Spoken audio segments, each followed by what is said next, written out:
Hello, Dr. Swanson's office. Hello, my name is Jack Michaels.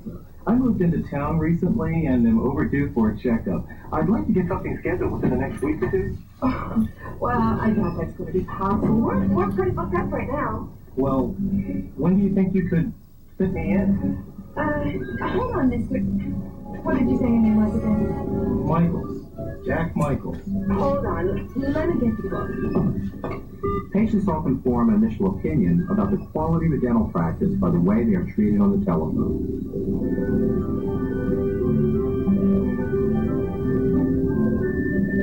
Hello, I'm Dr. Roger Levin of the Levin Group. I'll be your guide as we outline our 8 keys to creating a positive telephone experience.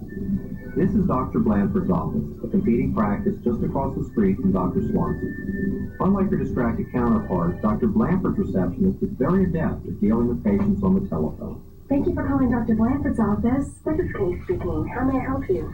Hi, my name is Diane Ryan. My family just moved into town and I'm overdue for a checkup. I'd love to schedule something within the next week or two. Are you having any Problems right now, Mrs. Ryan? No, I just haven't seen the dentist for a couple of years. Okay, let's see. It looks like Dr. Blanford has a couple of afternoon openings on Thursday and Friday.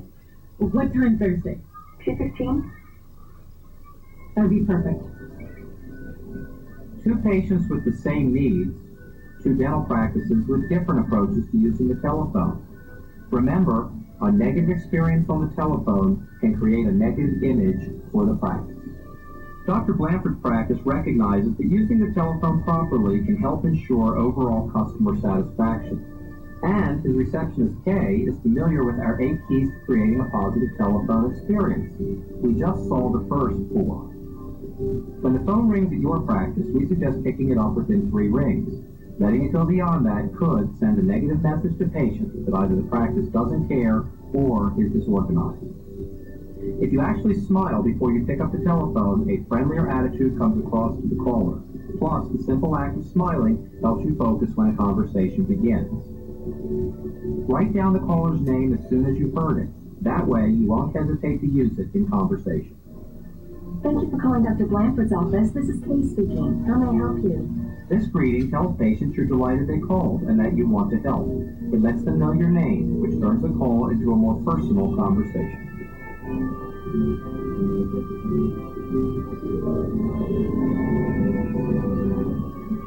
Our friend Mr. Michaels is still on hold, but thankfully for Dr. Swanson's office, this is one very patient patient.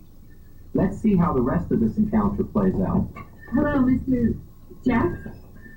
It's Mr. Michaels. Right. It turns out we had a cancellation on Thursday at 2:15. You want the appointment? Will this be with a dentist or a hygienist? Well, you said you wanted your teeth cleaned, right? I said I need a checkup. Well, our hygienist can do both. But will I see the dentist? I can't be sure. He's usually pretty busy on Thursday. My other line is ringing. Can you call back? No, never mind. You just hold on and I'll be right with you, okay? Well, I was hoping...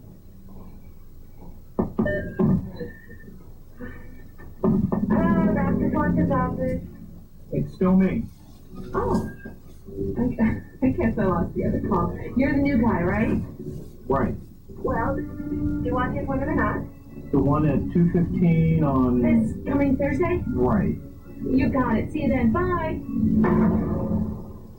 Despite the fact that the telephone techniques of Dr. Swanson's receptionist left a lot to be desired, Mr. Michaels made the appointment. Now the questions are, will he actually show up?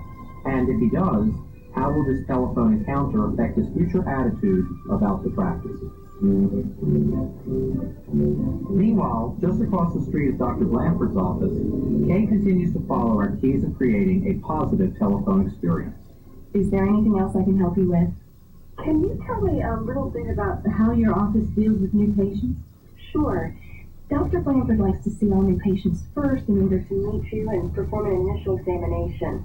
This will allow him to completely assess your needs or any dental problems you may have. At your second appointment, you see our hygienist to have a hygiene maintenance and oral cancer examination. Does that sound okay to you? Sure, that sounds fine.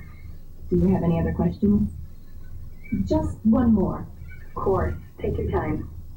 How long has Dr. Blanford been practicing? He's been in practice for almost 20 years and has always been in the forefront of his profession. He regularly attends numerous continuing education courses. And in fact, just last month, he spent 3 days in Boston evaluating new laser treatment for the prevention of tooth decay. That sounds promising. Well, Dr. Blanford's pretty excited about it. Oh, one of the other lines is ringing. Do you need directions to our office? That'd be great. May I put you on hold for a moment? No problem. Thanks. I'll be right back. What many practices don't realize is how much the image of value begins with the first telephone call. In our example, the receptionist was responsive and interested, making the new patient feel welcome and valued. And when asked, she didn't hesitate to give the caller background information about the practice. Be sure to listen carefully to the patient who is calling the practice. Always let the patient finish talking before you answer. And be sure that you're actively listening to what they have to say. Always ask the caller's permission before placing them on hold. If you establish a good rapport, they'll usually reply that they don't mind. Our eighth and final key is to always remain calm no matter what's going on around you or what the patient is saying. Show the patient you care by giving them your complete and undivided attention. Good telephone skills encourage patient satisfaction. A satisfied patient is much easier to work with, more appreciative of your efforts, and more likely to refer others. I'm Dr. Roger LaVille. Thanks for watching.